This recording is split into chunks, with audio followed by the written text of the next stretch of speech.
Hi everyone and welcome back to Colette's Marine Tank. Today I'm just doing a quick feature on my Christmas tree worm rock, bisma worms that are covering it. I've been asked quite a few times to do a quick update on this because it's been a long time since I have done an update for you all.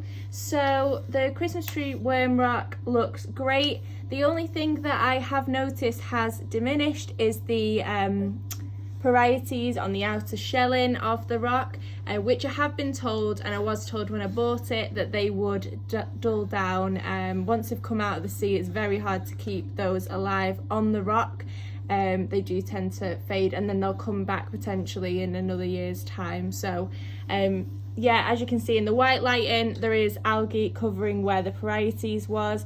That doesn't really bother me because I tend to have my lighting on blue mainly. I don't ever tend to have the whites on like this. Whites are currently on 100% and my blues are right down, so yeah, you don't usually see the algae very much with the colours that I usually go for in my lighting.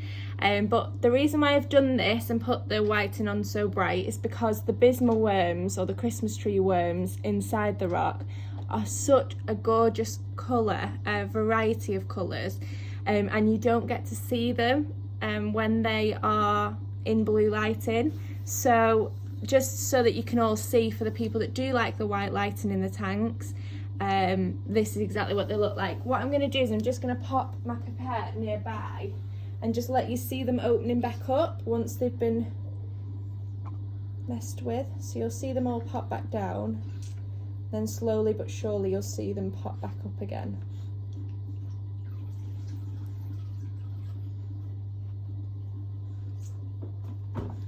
Which again is such a cool little feature of the bisma worms. Inside this rock there is also, I think they're called parguita hermit crabs.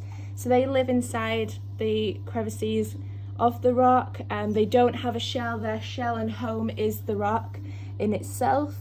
And I don't think they like to really come out of those. However, I have noticed a few of them move from one hole to the next. Also, during the night time, they are covered in brittle starfish, so they must live inside the crevices in the daytime, come out at night. And you can also see that I do have palithoa, green palithoa, covering the base of this rock, which just happened to come on the rock when I purchased it and has spread quite rapidly. I was always told that palithoa do grow really quickly. I have actually trimmed them back quite a few times now, and you can already see that they're growing back. So I mean, they're nice to look at, to be honest. It's nothing too bad, but I guess when they do get quite big, I would prefer to trim them back and then they can grow elsewhere in the tank.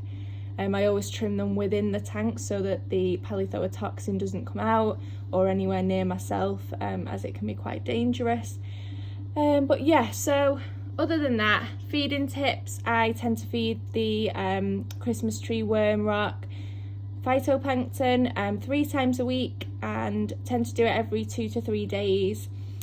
And that is about it. They are all filter feeders within that, so they grab anything that is flying about in the water column anyway.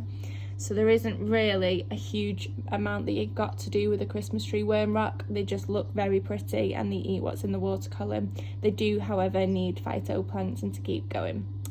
But yeah, any questions, guys, let me know and I will answer them in the comments on YouTube. Thank you.